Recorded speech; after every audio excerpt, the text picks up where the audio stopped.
ನಮಸ್ಕಾರ. ಮುಖ್ಯಾಂಶಗಳು.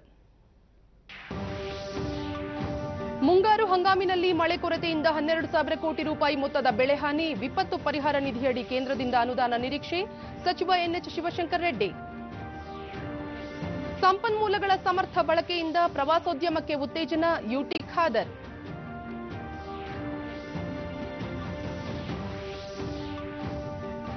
ಸಾಮಾನ್ಯ ವರ್ಗದ ಆರ್ಥಿಕ ದುರ್ಬಲರಿಗೆ ಮೀಸಲಾತಿ ತಿದ್ದುಪಡಿ ಮಸೂದೆಗೆ ರಾಷ್ಟ್ರಪತಿ ರಾಮನಾಥ್ ಕೋವಿಂದ್ ಅಂಕಿತ. ತ್ರಿವಳಿ ತಲಾಕ್ ಸೇರಿ 3 ವಿಶೇಷಾಜ್ಞೆಗೂ ಅಸ್ತು. 7 ದಿನಗಳ ಬಹುರೂಪಿ ರಾಷ್ಟ್ರೀಯ ನಾಟಕೋತ್ಸವಕ್ಕೆ ಮೈಸೂರಿನಲ್ಲಿ ಚಾಲನೆ. ಸಾಂಸ್ಕೃತಿಕ ನಗರಿಯಲ್ಲಿ ರಂಗ ಸಂಕ್ರಾಂತಿ ಸಂಭ್ರಮ.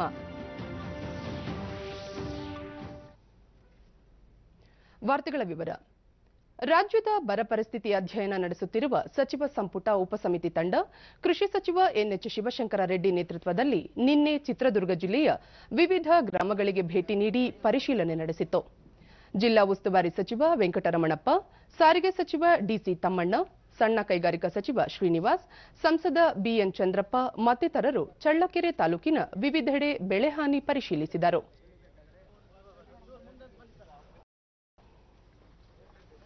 ಎಲ್ರಿಗೂ ತಿಳಿದಿರುವಂತೆ ಇವತ್ತು ಸಾಕಷ್ಟು ಬೆಳೆ ನಷ್ಟ ಆಗಿದೆ. ಇವತ್ತು ಮಳೆ ಇಲ್ಲದೆ ಎಲ್ಲ ಕಡೆ ಬೆಳೆ ಹಾಳಾಗಿದೆ. ಅದನ್ನೆಲ್ಲ ಕೂಡ ಇವತ್ತು ಜೋಳ ಇರ್ಬೋದು, ಕಡಲೆ ಇರ್ಬೋದು, ಮೇವುದು ಸಮಸ್ಯೆ ಆಗಿದೆ. ಹಾಗಾಗಿ ಇವತ್ತು ನಾವು ಬಳಿಕ ಶಿವಶಂಕರ ರೆಡ್ಡಿ ಈಗಾಗಲೇ ಬೆಂಗಳೂರು ವಿಭಾಗದ ಎಲ್ಲಾ ಜಿಲ್ಲೆಗಳಲ್ಲಿ ಬರ ಅಧ್ಯಯನ ನಡೆಸಿದ್ದು, ಮುಂಗಾರು ಹಂಗಾಮಿನಲ್ಲಿ 12,000 ಕೋಟಿ ರೂಪಾಯಿ ಮೊತ್ತಕ್ಕಿಂತ ಹೆಚ್ಚಿನ ಬೆಳೆ ನಷ್ಟವಾಗಿದೆ. ರಾಷ್ಟ್ರೀಯ ವಿಪತ್ತು ಪರಿಹಾರ ನಿಧಿ ಮಾನದಂಡದಡಿ ರಾಜ್ಯಕ್ಕೆ 2,364 ಕೋಟಿ ರೂಪಾಯಿ ಕೇಂದ್ರ ಸರ್ಕಾರ ಬಿಡುಗಡೆ ಮಾಡಬೇಕಾಗಿದ್ದು, ಅದನ್ನು ನಿರೀಕ್ಷಿಸಲಾಗಿದೆ ಎಂದು ಹೇಳಿದರು. ಬರ ಪರಿಸ್ಥಿತಿ ಇರುವ ಕಡೆ ಸಮಸ್ಯೆಗಳನ್ನು ಅರಿತು ಪರಿಹಾರ ಕಂಡುಕೊಳ್ಳಲಾಗುತ್ತಿದೆ. ಕುಡಿಯುವ ನೀರಿನ ಸಮಸ್ಯೆ ಹಾಗೂ ಜಾನುವಾರುಗಳಿಗೆ ಮೇವಿನ ಕೊರತೆ ಎದುರಾಗದಂತೆ ಅಗತ್ಯ ಕ್ರಮ ಕೈಗೊಳ್ಳಲಾಗಿದೆ ಎಂದು ತಿಳಿಸಿದರು. ಮಾನ್ಯ ಮುಖ್ಯಮಂತ್ರಿಗಳು 2-3 ಸಲ ಭೇಟಿ ಮಾಡಿದ್ದಾರೆ. ನಾವು ಕೂಡ ಭೇಟಿ ಮಾಡಿದ್ದೀವಿ. ಅವರಿನ್ನೂ ಕೂಡ ಬಿಡುಗಡೆ ಮಾಡಿಲ್ಲ. ನದಿ ಸಂರಕ್ಷಣೆ ಜೊತೆಗೆ ಪ್ರವಾಸೋದ್ಯಮಕ್ಕೆ ಉತ್ತೇಜನ ನೀಡಲು ಮಂಗಳೂರಿನ ಕುಳೂರು ಸೇತುವೆ ಬಳಿ ಫಲ್ಗುಣಿ ನದಿ ತೀರದಲ್ಲಿ ನದಿ ಉತ್ಸವ ಆಯೋಜಿಸಲಾಗಿತ್ತು. ಪಶ್ಚಿಮ ಘಟ್ಟಗಳ ಸಾಲು, ಸಮುದ್ರದ ಅಲೆಗಳ ಜೊತೆಗೆ ಕರಾವಳಿ ಜಿಲ್ಲೆಯಲ್ಲಿ ಹರಿಯುವ ಫಲ್ಗುಣಿ, ನೇತ್ರಾವತಿ, ಶಾಂಭವಿ ನದಿಗಳು ಜಿಲ್ಲೆಯ ಪ್ರಾಕೃತಿಕ ಸೊಬಗನ್ನು ಹೆಚ್ಚಿಸಿದ್ದು, ಇಲ್ಲಿ ಇದೇ ಮೊದಲ ಬಾರಿಗೆ ನದಿ ಉತ್ಸವ ಜರುಗುತ್ತಿದೆ. ನಗರ ಅಭಿವೃದ್ಧಿ ಸಚಿವ ಯುಟಿ ಖಾದರ್ ನದಿ ಉತ್ಸವಕ್ಕೆ ಚಾಲನೆ ನೀಡಿದರು. ಮಹಾಪೌರ ಭಾಸ್ಕರ್, ಜಿಲ್ಲಾಧಿಕಾರಿ ಸಸಿಕಾಂತ್ ಸೆಂಥಿಲ್, ಪೊಲೀಸ್ ಆಯುಕ್ತ ಸುರೇಶ್ ಮತ್ತಿತರರು ಉಪಸ್ಥಿತರಿದ್ದರು. ನದಿ ಉತ್ಸವ ನಡೆಯುವ ಸ್ಥಳ ವರ್ಣರಂಜಿತ ಚಿತ್ರಗಳಿಂದ ಕಂಗೊಳಿಸುತ್ತಿದೆ. ದೋಣಿ ವಿಹಾರ, ಚಲನಚಿತ್ರೋತ್ಸವ, ಬಗೆ ಬಗೆ ಮಳಿಗೆಗಳು ಉತ್ಸವದ ಸೊಬಗನ್ನು ಹೆಚ್ಚಿಸಿವೆ.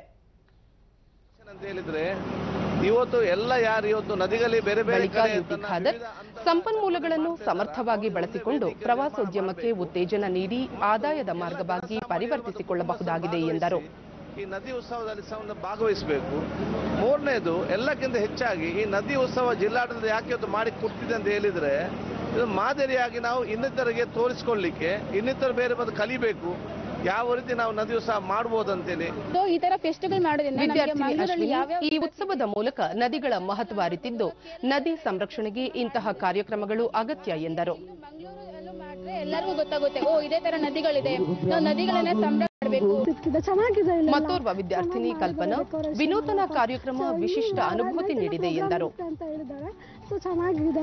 ಇನ್ನು ನೆಕ್ಸ್ಟ್ ಟೈಮ್ ಸ್ಟೂಡೆಂಟ್ಸ್ ಎಲ್ಲ ಜಾಸ್ತಿ ಎಲ್ಲ ಕಾಲೇಜಿಂದ ಕರೆಸ್ಲಿ, ಮತ್ತೆ ಪಬ್ಲಿಕ್ನೆಲ್ಲ ಕರ್ಕೊಂಡು ಬಂದು, ಮತ್ತೆ ರಿವರ್ ಪೊಲ್ಯೂಷನ್ ಮಾಡಬಾರ್ದು ರಿವರ್ಸ್ನೆಲ್ಲ. ಸಾಮಾನ್ಯ ವರ್ಗದ ಆರ್ಥಿಕ ದುರ್ಬಲರಿಗೆ ಶಿಕ್ಷಣ ಮತ್ತು ಸರ್ಕಾರಿ ಉದ್ಯೋಗದಲ್ಲಿ 10% ಮೀಸಲಾತಿ ಒದಗಿಸುವ ಉದ್ದೇಶದ 2019ರ ಸಂವಿಧಾನದ 124ನೇ ತಿದ್ದುಪಡಿ ಮಸೂದೆಗೆ ರಾಷ್ಟ್ರಪತಿ ರಾಮನಾಥ್ ಕೋವಿಂದ್ ನಿನ್ನೆ ಅಂಕಿತ ಹಾಕಿದ್ದಾರೆ. ಈ ಮಸೂದೆಯು ಇತ್ತೀಚೆಗೆ ನಡೆದ ಸಂಸತ್ ಅಧಿವೇಶನದಲ್ಲಿ ಅಂಗೀಕಾರವಾಗಿತ್ತು. ಮಸೂದೆಗೆ ಅಂಕಿತ ದೊರೆತಿರುವುದರಿಂದ ಶಿಕ್ಷಣ ಹಾಗೂ ಸರ್ಕಾರಿ ಉದ್ಯೋಗಗಳಲ್ಲಿ ಆರ್ಥಿಕವಾಗಿ ಹಿಂದುಳಿದವರಿಗೆ 10% ಮೀಸಲಾತಿ ದೊರೆಯಲಿದೆ. ಇದಲ್ಲದೆ ಮುಸ್ಲಿಂ ಮಹಿಳೆಯರ ಹಕ್ಕುಗಳ ರಕ್ಷಣೆ ಹಾಗೂ ವಿವಾಹ ಅಧಿಕಾರ ತಿದ್ದುಪಡಿ ಮಸೂದೆ ಮತ್ತು ಭಾರತೀಯ ವೈದ್ಯಕೀಯ ಮಂಡಳಿ ತಿದ್ದುಪಡಿ ಮಸೂದೆ ಸಂಬಂಧದ ವಿಶೇಷಾಜ್ಞೆಗೂ ರಾಷ್ಟ್ರಪತಿ ಅನುಮೋದನೆ ನೀಡಿದ್ದಾರೆ. ಮುಂಬರುವ ಲೋಕಸಭಾ ಚುನಾವಣೆ ಹಿನ್ನೆಲೆಯಲ್ಲಿ ಪಕ್ಷದ ಸಂಸದರು, ವಿಧಾನಸಭಾ ಸದಸ್ಯರು ಹಾಗೂ ವಿಧಾನ ಪರಿಷತ್ ಸದಸ್ಯರೊಂದಿಗೆ ಬಿಜೆಪಿ ರಾಷ್ಟ್ರೀಯ ಅಧ್ಯಕ್ಷ ಅಮಿತ್ ಶಾ ದೆಹಲಿಯಲ್ಲಿಂದು ಸಭೆ ನಡೆಸಲಿದ್ದಾರೆ.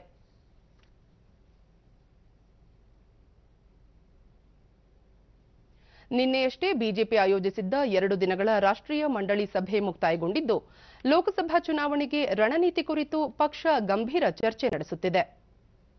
ಇದೀಗ ಇಂದು ನಡೆಯಲಿರುವ ಸಭೆಯಲ್ಲಿ ವಿವಿಧ ರಾಜ್ಯಗಳಲ್ಲಿ ಪಕ್ಷ ಅನುಸರಿಸಬೇಕಾದ ತಂತ್ರಗಾರಿಕೆ ಕುರಿತು ಅಮಿತ್ ಶಾ ವಿಸ್ತೃತವಾಗಿ ಚರ್ಚಿಸುವ ಸಾಧ್ಯತೆ ಇದೆ. 2019ರ ಪೂರ್ವ ತಯಾರಿ ಕುರಿತ ಕಾರ್ಯಾಗಾರದಲ್ಲಿ ನಿಮಗಾಗಿ ಪ್ರಜಾಪ್ರಭುತ್ವ ವ್ಯವಸ್ಥೆ ಸಕ್ಷಮಗೊಳಿಸುವುದು ಧ್ಯೇಯ ವಾಕ್ಯದಡಿ ಚುನಾವಣಾ ಆಯೋಗವು ದಿವ್ಯಾಂಗರಿಗಾಗಿ ವಿಶೇಷ ಸವಲತ್ತುಗಳ ಕುರಿತು ಕೈಪಿಡಿಯನ್ನು ಬಿಡುಗಡೆ ಮಾಡಿದೆ. ಚುನಾವಣಾ ವಿಶೇಷ ಕೈಪಿಡಿಯನ್ನು ಮುಖ್ಯ ಚುನಾವಣಾ ಆಯುಕ್ತ ಸುನೀಲ್ ಅರೋರಾ ದೆಹಲಿಯಲ್ಲಿ ನಿನ್ನೆ ಬಿಡುಗಡೆ ಮಾಡಿದರು. ಈ ಸಂದರ್ಭದಲ್ಲಿ ಚುನಾವಣಾ ಆಯೋಗದ ಆಯುಕ್ತ ಅಶೋಕ್ ಲವಾಸ, ಕರ್ನಾಟಕ ರಾಜ್ಯದ ಮುಖ್ಯ ಚುನಾವಣಾಧಿಕಾರಿ ಸಂಜೀವ್ ಕುಮಾರ್ ಸೇರಿದಂತೆ ಹಿರಿಯ ಅಧಿಕಾರಿಗಳು ಉಪಸ್ಥಿತರಿದ್ದರು. ಸಿಖ್ಖರ ಧರ್ಮಗುರು ಗುರು ಗೋವಿಂದ್ ಸಿಂಗ್ ಅವರ ಜಯಂತಿ ಅಂಗವಾಗಿ ಇಂದು ಪ್ರಧಾನಿ ನರೇಂದ್ರ ಮೋದಿ ವಿಶೇಷ ನಾಣ್ಯವನ್ನು ಬಿಡುಗಡೆ ಮಾಡಲಿದ್ದಾರೆ. ನಂತರ ದೆಹಲಿಯಲ್ಲಿ ನಡೆಯುವ ಸಮಾರಂಭವನ್ನು ಉದ್ದೇಶಿಸಿ ಅವರು ಮಾತನಾಡಲಿದ್ದಾರೆ. ಜನವರಿ 4ರಂದು ಪಟ್ನಾದಲ್ಲಿ ಗುರು ಗೋವಿಂದ್ ಸಿಂಗ್ ಅವರ ಸ್ಮರಣಾರ್ಥ ನಡೆದ ವಿಶೇಷ ಕಾರ್ಯಕ್ರಮದಲ್ಲಿ ಪ್ರಧಾನಿ ನರೇಂದ್ರ ಮೋದಿಯವರು ಭಾಗಿಯಾಗಿದ್ದರು.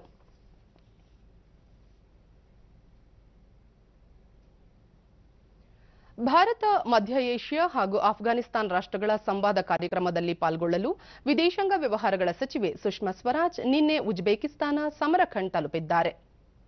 ಉಜ್ಬೇಕಿಸ್ತಾನದ ವಿದೇಶಾಂಗ ಸಚಿವ ಅಬ್ದುಲ್ ಅಜೀಜ್ ಕಮಿಲೋ ಅವರನ್ನು ಭೇಟಿ ಮಾಡಿದ ಸುಷ್ಮಾ ಸ್ವರಾಜ್ ಉಭಯ ರಾಷ್ಟ್ರಗಳ ನಡುವಿನ ವ್ಯಾಪಾರ, ವಾಣಿಜ್ಯ, ಮಾಹಿತಿ ತಂತ್ರಜ್ಞಾನ, ಶಿಕ್ಷಣ, ಬಾಹ್ಯಾಕಾಶ, ವಿಜ್ಞಾನ ಮುಂತಾದ ಕ್ಷೇತ್ರಗಳಲ್ಲಿ ಸಂಬಂಧ ಬಲವರ್ಧನೆ ಚರ್ಚಿಸಿದರು.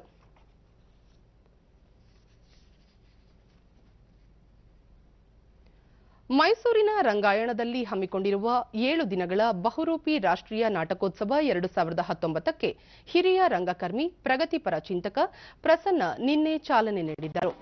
ನಾಟಕೋತ್ಸವಕ್ಕೆ ತೃತೀಯ ಲಿಂಗಿಗಳ ಸಾಮೂಹಿಕ ಪ್ರಾರ್ಥನೆ ಹಾಗೂ ನೃತ್ಯದೊಂದಿಗೆ ಚಾಲನೆ ನೀಡಿದ್ದು ವಿಶೇಷವಾಗಿತ್ತು.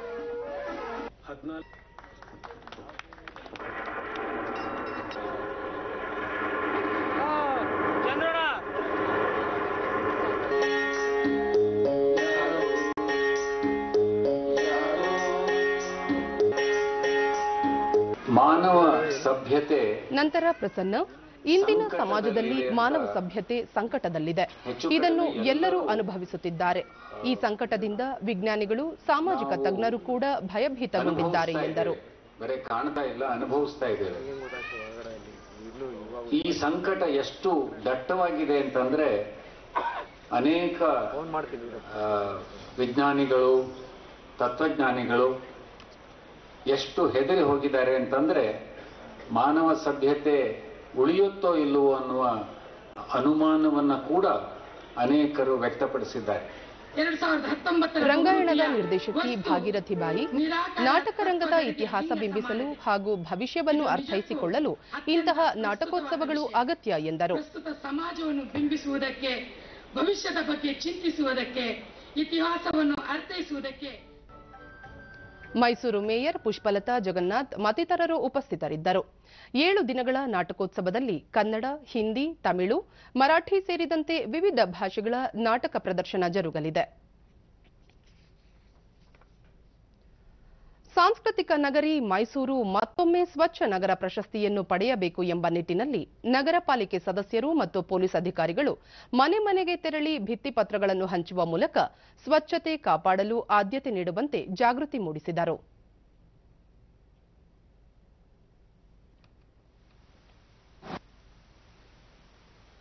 ನಾವು ಸ್ವಚ್ಛತಾ ಕಾರ್ಯಕ್ರಮ ಪಾಲಿಕೆ ಸದಸ್ಯೆ ಪ್ರಮೀಳಾ ಭರತ್ ಪೊಲೀಸರ ಸಹಕಾರದೊಂದಿಗೆ ಮನೆ ಮನೆಗೆ ತೆರಳಿ ಸ್ವಚ್ಛ ಭಾರತ ಆಪ್ ಡೌನ್ಲೋಡ್ ಮಾಡಿಕೊಂಡು ಸ್ವಚ್ಛತೆ ಕಾಪಾಡಿಕೊಳ್ಳಲು ಅಗತ್ಯ ಕ್ರಮ ಕೈಗೊಳ್ಳಬೇಕು. ಒಣ ಮತ್ತು ಹಸಿ ಕಸವನ್ನು ಬೇರ್ಪಡಿಸುವಂತೆಯೂ ಮನವಿ ಮಾಡಿಕೊಳ್ಳುತ್ತಿದ್ದೇವೆ ಎಂದರು.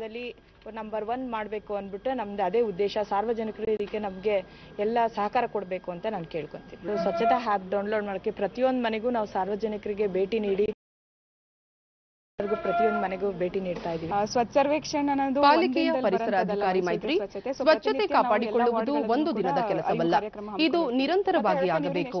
ಸಾರ್ವಜನಿಕ ಸ್ಥಳಗಳಲ್ಲಿ ಸ್ವಚ್ಛತೆ ಕಾಪಾಡಿಕೊಳ್ಳುವ ಕುರಿತಂತೆ ಅರಿವು ಮೂಡಿಸಲಾಗುತ್ತಿದೆ. ಸಂಕ್ರಾಂತಿ ಹಬ್ಬದ ಸಂದರ್ಭದಲ್ಲಿ ಸಾರ್ವಜನಿಕ ಸ್ಥಳಗಳು ಅಂದಗೆಡದಂತೆ ರಂಗೋಲಿ ಬಿಡಿಸುವುದು ಮತ್ತಿತರ ಕಾರ್ಯಕ್ರಮಗಳನ್ನು ಹಮ್ಮಿಕೊಳ್ಳಲಾಗುವುದು ಎಂದರು.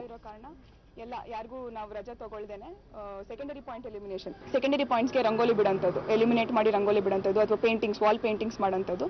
ಸೊ ಆ ತರ ಕೂಡ ಕಾರ್ಯಕ್ರಮನ ನಾವು ಹಮ್ಮಿಕೊಂಡಿದ್ದೀವಿ. ನಾಳಿದ್ದಂಗೆ ಕೂಡ ಅದನ್ನ ಮಾಡ್ತಿದ್ದೀವಿ. ಸ್ವಚ್ಛ ಸರ್ವೇಕ್ಷಣಾ ಅಭಿಯಾನದಲ್ಲಿ ಭಾಗಿಯಾಗಿರುವ ಲಕ್ಷ್ಮೀಪುರಂ ಪೊಲೀಸ್ ಠಾಣೆಯ ಇನ್ಸ್ಪೆಕ್ಟರ್ ಜಿಎಸ್ ರಘು, ಸ್ವಚ್ಛತೆ ಕಾಪಾಡಿಕೊಳ್ಳುವುದು ಪಾಲಿಕೆಯ ಕೆಲಸ ಮಾತ್ರವಲ್ಲ, ಪ್ರತಿಯೊಬ್ಬ ನಾಗರಿಕರು ಇದಕ್ಕೆ ಕೈ ಜೋಡಿಸಬೇಕು ಎಂದರು. ಕೆಲಸ ಅಂತ ಹೇಳಿ ನಾವು ಅರಿವು ಮೂಡಿಸತಕ್ಕಂಥ ಕಾರ್ಯಕ್ರಮಕ್ಕೆ ನಾವು ಕೂಡ ಕೈ ಜೋಡಿಸಿದ್ದೇವೆ. ನೀವು ಕೂಡ ಕೈ ಜೋಡಿಸಿ ಅಂತ ಹೇಳಿ ಪ್ರಾರ್ಥಿಸಿದ್ದೇವೆ.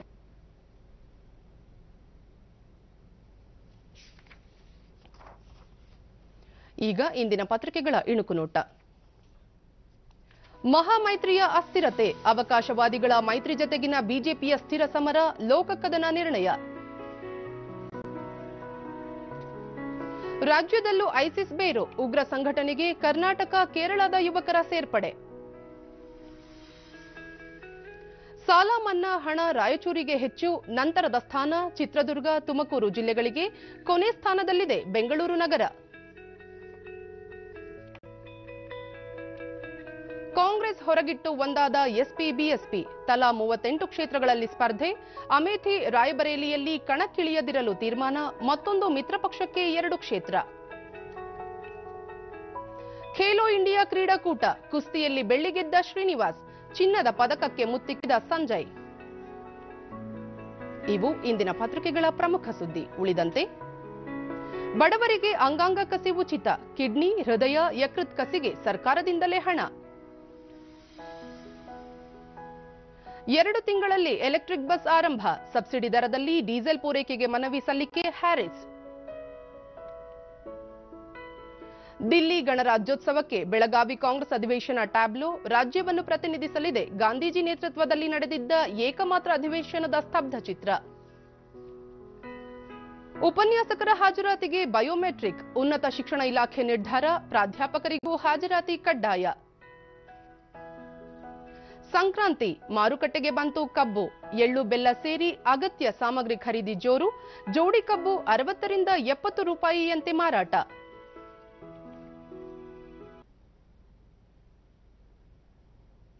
ಕೊನೆಯಲ್ಲಿ ಮತ್ತೊಮ್ಮೆ ಮುಖ್ಯಾಂಶಗಳು.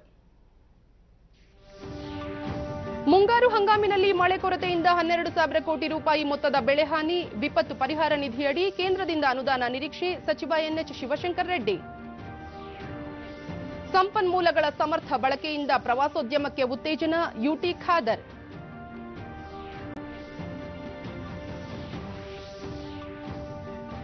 ಸಾಮಾನ್ಯ ವರ್ಗದ ಆರ್ಥಿಕ ದುರ್ಬಲರಿಗೆ ಮೀಸಲಾತಿ, ತಿದ್ದುಪಡಿ ಮಸೂದೆಗೆ ರಾಷ್ಟ್ರಪತಿ ರಾಮನಾಥ್ ಕೋವಿಂದ್ ಅಂಕಿತ, ತ್ರಿವಳಿ ತಲಾಕ್ ಸೇರಿ 3 ವಿಶೇಷಾಜ್ಞೆಗೂ ಅಸ್ತು.